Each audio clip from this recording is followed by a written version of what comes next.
my influences are all over the map. I think my primary influences I could attribute to my dad. He definitely got me into music as a kid, and I grew up on Pink Floyd, The Who, The Beatles, and my older brother, he's like 7 years older than me, and he had like the cool music taste when I was growing up, and he was really into Green Day and like Offspring in the 90s. So I kind of had this weird clash of classic rock, and then my brother really liked punk of the day.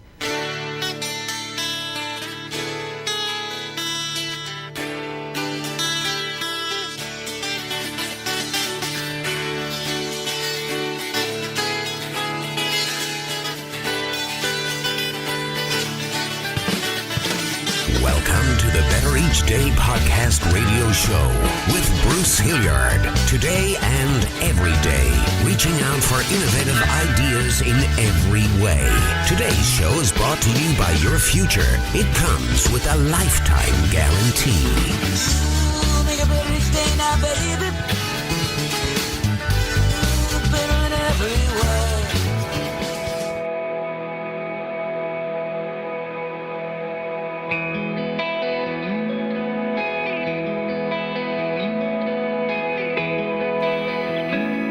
You're listening to Seattle's Greet the Sea. Brett Shelton, Nik Pfeifer, Ryan Mulligan, and Ross Powell.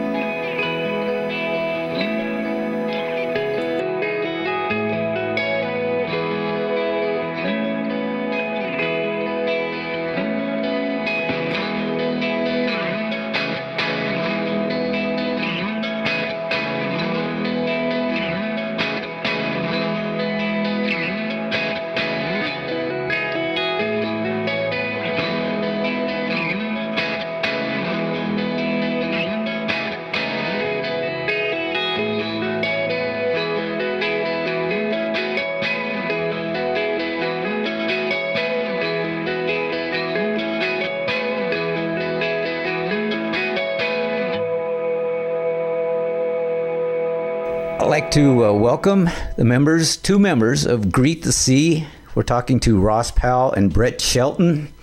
Brett, you're the lead vocalist, correct? Yeah, that's correct. And you play guitar. And we're missing Ryan Mulligan, the drummer, and Nik Pfeifer, guitar and vocals as well. And Nick's out hiking somewhere, and Ryan's probably building something really cool. Building something cool. What does he build? Yeah, he's a carpenter. He's does some pretty amazing stuff. He actually helped Brett build a pedal board about a year ago, 2 years ago. No, well, I guess he built this one too. Yeah, he built this one too. Yeah, he's helped me build like 3 pedal boards at this point. I saw a picture of it. Yeah. Very impressive. You can also use it as a surfboard. Can you? It floats. That's good. Could he build me one? Oh, I'm sure he could. Yeah. I was telling him the real money is in building custom pedal boards, not trying to make music. Yeah. Probably true. And, they talk of starving artists, and there's no reason to starve because you just have to have a day gig or 2 or 3. Yeah, And then you can... Is what our setup is. Yeah, you're not alone. I don't know a lot of people that do it full time without some sort of, win the lottery or... Aunt Tilly. Yeah, that's cool. You guys are you're working on an album, correct? For a really long time, yeah. It's been a process. We've been apparently working on it since 2016. Is what we keep saying, but really we just started. Is kind of the the truth of the matter, really. It's a long process. Again, you're not alone. I think a lot of people spend years on stuff and then change it. Or another thing is the song's written, then you take it and play it for whatever, take it out on the road, and it turns into a different version. Maybe not entirely different song, but you hear that story quite a bit as well. Yeah, and that's probably what happened to us in late 2015 is we really didn't play any live shows prior to our first release. And then, kind of coming out of nowhere, we really had to put our music out there and play a bunch of live shows. So that first year... 2016 just kind of ate up a lot of our time. Yeah. And then you end up introducing road testing songs, and you find out things that don't work, and then you think you can write faster than You actually do. And the day job gets in the way too. And the day job, of course, yeah. Yeah, because you have to eat and pay the rent and things like that. What is your writing process? How do you guys come up with ideas? You know, it really starts with kind of like a cool riff or a cool drum beat. Not even really a skeleton of a song. We all kind of come to practice, and one of us will have a riff, or one of us will have a new beat or a groove that kind of appeals to everybody else, and we just start from there. And then a lot of other times we'll be working on something for a live show, like an in-between transitional thing, because I think our shtick is to connect songs and jam live, and we'll end up kind of inadvertently writing a song because we wanted to write a jam to play live that nobody had heard before. And so it kind of starts with that fundamental like nugget of a piece of a song or a jam, and then we just kind of work it out from there. We all kind of contribute to the composition. Yeah, there's been times where people have brought in fairly finished songs or products, and then other people will pick apart certain aspects of that song, and then another person jumps in with an idea, and then the song kind of takes a whole new life form, and it kind of gets to the point where it's like, oh, where did we start with this song? Yeah. So it's a lot of ad lib. Do you ever just like finish a jam and look at each other and go, what did we just do? Let's do it again. Well, it's funny. We were actually just talking to another friend who asked us the same question. Oh, what's your writing process? They're also a fellow musician. And one nice thing is we have our setup set to record all of our jam sessions. And, when we listen back, sometimes when you're in the moment, you think, oh, this is just an incredible song. This is awesome. And then you listen back and wasn't the best piece of work, or vice versa. Sometimes, you're playing and it's just frustrating in the moment. But when you listen back, okay, we can pick apart some of those nuggets and maybe run with that. The consequence of it is we end up capturing way too much to ever go back through. So we end up with, hard drives full of stuff that will probably never see the light of day, but we thought it was good in the moment, Pay somebody to listen to the hours of recordings. Yeah, it would be tough to like listen back on double speed or something, unless you're going to do an Alvin and Chipmunks record or something. Yeah. Yeah, they make some money that way. We just stole our idea for our second album. That was our entire plan. Damn. Well, I'll make sure you get all the royalties, because I know it's going to be huge. Well, that's 10 cents. So you basically, it's a team effort then. Nobody just walks in with something and says, here's what we're going to do. No, yeah, I think we've, since our inception as a band and kind of our writing dynamic, none of us have had the mentality of we should figure out an entire song on our own and then come to practice with it. Although I think there's an open door for that. I mean, that's certainly cool. When Nik first joined the band, he had most of a song written for his guitar part, and we kind of fleshed our parts around that and inadvertently changed the entire mood of the song in the process. But I mean, all for the better. I think that's kind of our approach, is we want to all make it better together.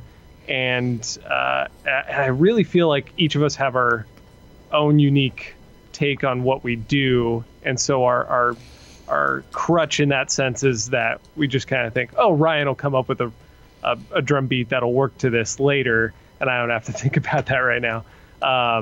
So it ends up being a very kind of spontaneous, collaborative effort, and I think, but we still have that door open to, let's bring in a full song. I just think we all like the process better with each other of writing a song. Yeah, I think we've all mentioned before that it's really tough to find other musicians that you trust and you are comfortable with sharing your ideas and even suggesting things that they do on their own instrument. Like Brett has, turned to me and say, oh, what if you try this? And, I've turned to Ryan and maybe, hey, try this little drum beat. And we trust each other. We appreciate each other's feedback. There's no awkward, hey, you're stepping in my territory.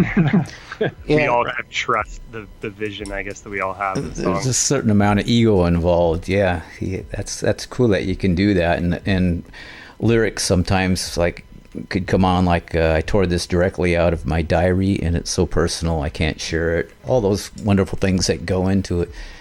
I'm curious, what are your influences? What got you guys started? My influences are all over the map. I think my primary influences I could attribute to my dad. He definitely got me into music as a kid, and I grew up on Pink Floyd, The Who, The Beatles, and my older brother, he's like 7 years older than me, and he had like the cool music taste when I was growing up, and he was really into Green Day and like Offspring in the 90s.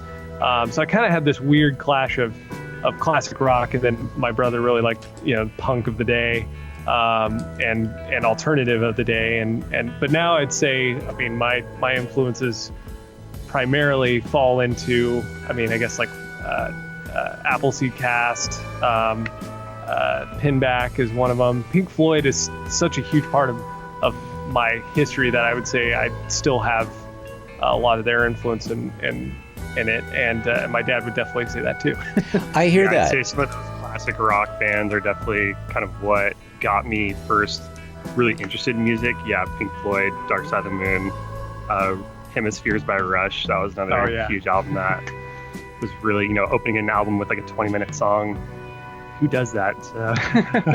So that kind of, definitely got me interested in music. And then, just as I got older, my music the taste has changed a little bit, but going back to those classic rock bands is probably where that got started. That doesn't amaze me, because I hear that a lot, and I always think, well, nobody listens to Pink Floyd, for instance, but they've survived the test of time, and Dark Side of the Moon seems to be one that is mentioned quite a bit. And I remember it came with stickers and all kinds of stuff in the album. I don't know if you can get that anymore, but that was always cool about the vinyl records and stuff. It always came with. My dad had a ton of vinyl records as a kid. I don't think we never had a turntable to play it on, which is kind of funny now that like turntables are such a popular thing. Yeah. But I remember first listening to Dark Side of the Moon, and I think I was probably like 10 or 11 years old. Where I would listen to it just like in my bedroom, just listen front to back, no distractions, middle of the day, and just kind of dream of like, oh, these guys are so good at what they do and so good at playing music. I wish I could play music. I always thought, like, growing up, that playing guitar or playing in a band was so difficult and so beyond typical reach of a kid. I was didn't know any better, that I just thought, like, these guys are so amazing. They are amazing. And to make a record like that that's so classic and that has sold so many records yet is not well tailored towards like radio play. Yeah. It's just amazing. Yeah. It's funny. They're still saying it, folks.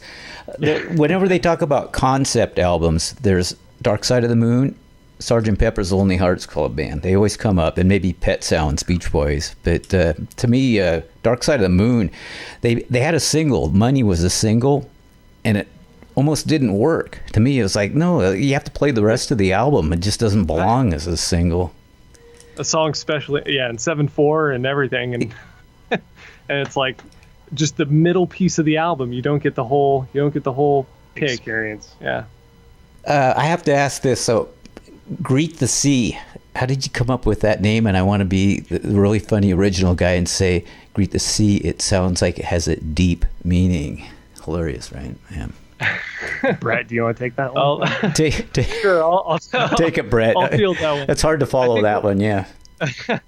I think when we came up with the name, we struggled for a long time, I think, with the name. And we had other names that just didn't work, that we were sticking with for far too long. But the name, I think, to us, and Ross, I think you're the one that pitched it.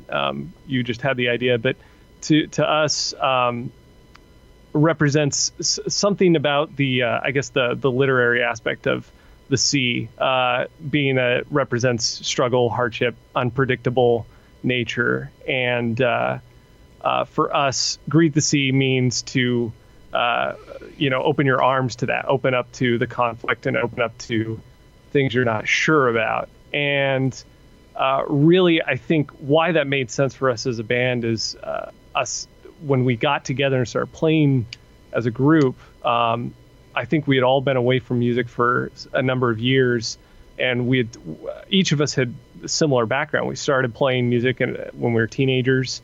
Most of us went to the same high school, and we all were kind of in each other's peripheral in terms of network. But we all kind of fell away from music for a few years, and I think when we came back to music and we just kind of happened to cross paths because we knew each other, but we weren't friends.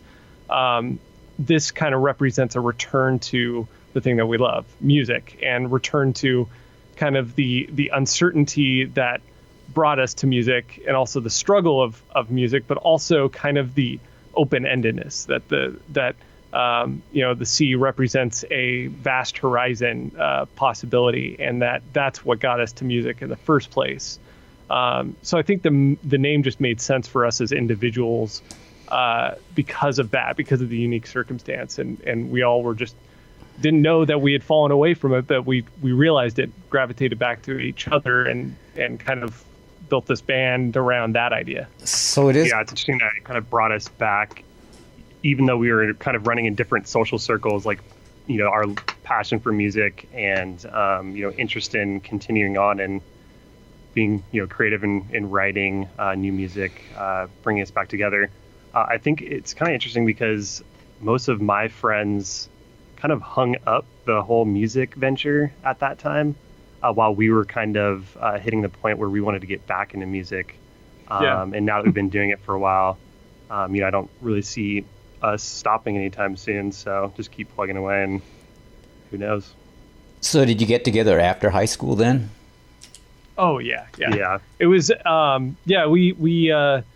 we had all been in various bands, I think, in high school, just multiple bands each, and I knew I knew Ross, I knew Ryan, Nik, of course, he's from Portland. He didn't go to the same high school as us, but I knew Ross and Ryan, but I wasn't like well connected with you guys. I had friends. You guys were like friends of my friends at the time, and then I think it was probably around 2012 or so when I first met Ryan, and he played drums and at a jam session that I was at, and that was kind of like the genesis of the band in a way. But yeah, we all really didn't know each other in high school at all, I think. Yeah, was the thing. Where was your high school? Marysville Pilchuck. It was the high school we went to. Oh. Yeah. I was class of 05. You were class of 07. 07. I think Ryan was that too, right? Yeah. So Nik was from Portland? Yeah, he's from I think Portland area. I think he actually is from a town in Washington. Technically, but he's the newest member, even though he's been a member for since the beginning, I guess. Before we released our first album, but he'll probably forever be branded as the new guy. Even though he's not a new guy. No, he's and the stereotype is he's from Portland. He must be a hippie. Okay. Yeah. Well, he probably is the closest. The closest. He is the mountaineer of the group. I told you he was hiking somewhere. Does he eat cattails and things like that? He could. I mean, I wouldn't be surprised. Well, you heard it first and be like, I didn't know you guys thought that of me. Ladies and gentlemen, he couldn't make it because he has cattail poisoning. He's not here, so we can throw him under the bus. It's always important to select somebody that's absent from the band meeting for really tough criticism. Absolutely. Whenever you can. We do that all the time. Yeah. Hi, Nik.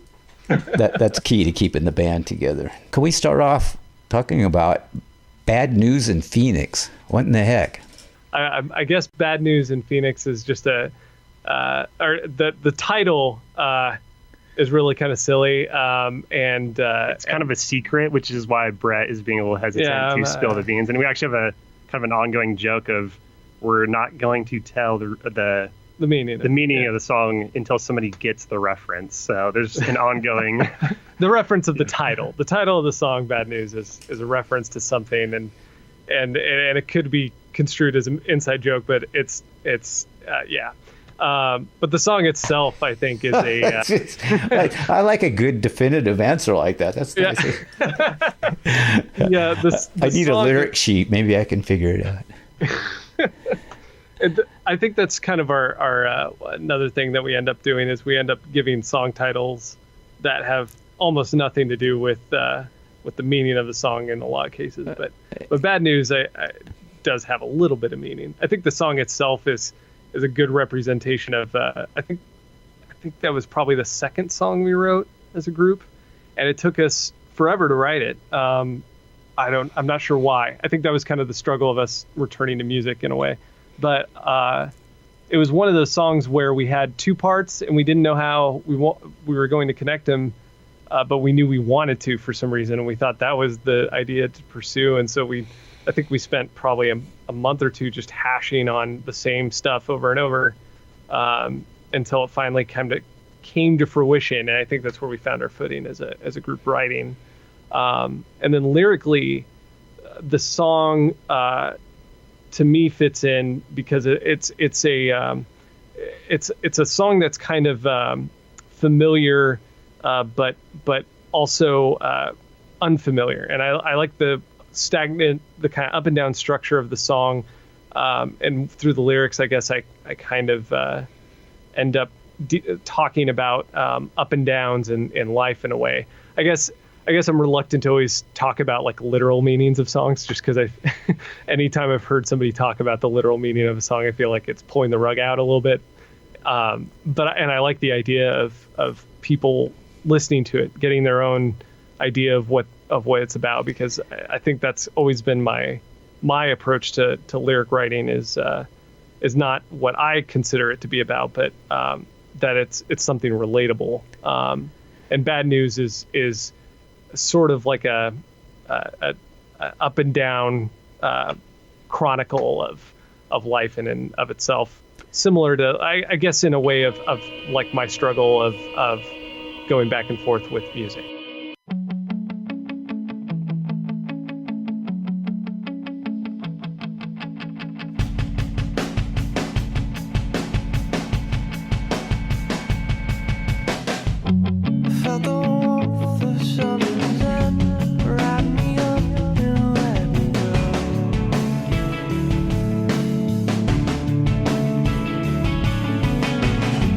Wandered through a familiar place, colored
So Bob Dylan got a Nobel Prize doing those sorts of things.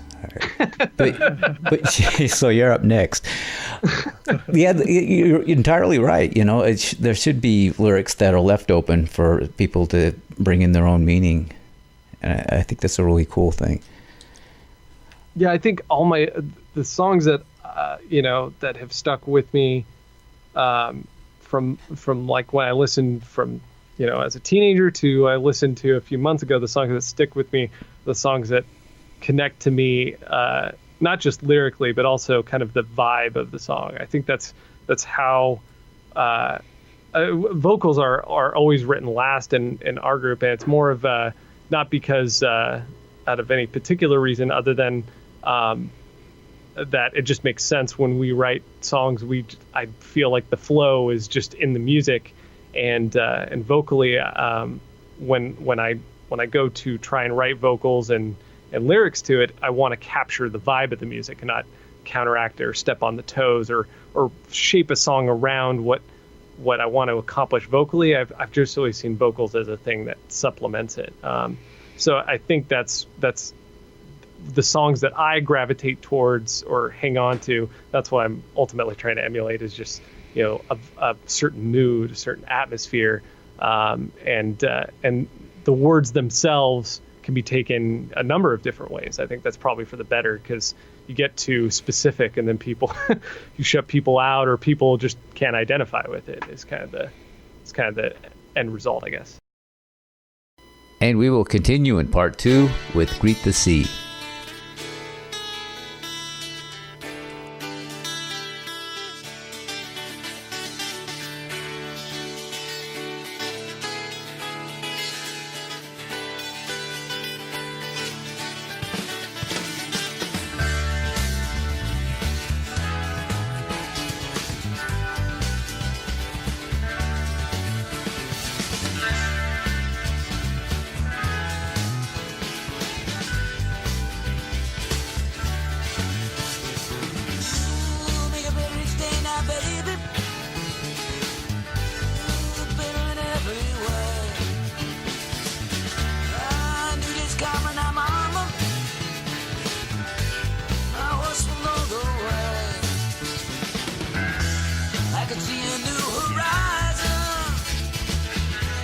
Riding high in the sky tonight.